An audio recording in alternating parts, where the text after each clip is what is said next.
looking at, my darkest time, it felt like everything was being taken away from me at the time, piece by piece.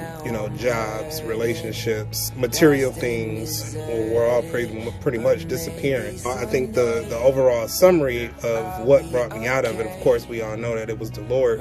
But if I wanted to be a little more specific, I think one of the most significant times that I can recall is reading a scripture in the book of Haggai, and the scripture said that, who are you to say when is the right time for me to rebuild my kingdom? And I'm paraphrasing, not word for word, but I think today, if you were to ask me what did I do, I think the main thing that I did was leaned into it. When I'm facing my darkest times, or what feels like I'm going into a dark time, instead of trying to search for my way out, I lean into it. And yeah, I ask questions.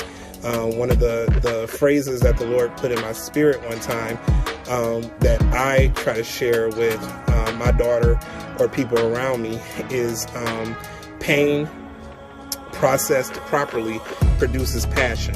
If you go through the full range of emotions, if you don't try to take shortcuts, if you don't try to, as I said, be a super saint or come up with things that you can use to cope, whether some things we use are bad things to cope, but sometimes we run to good things. We can run to the church to cope, but not necessarily to heal. So go through the process and watch who you become on the other side of it.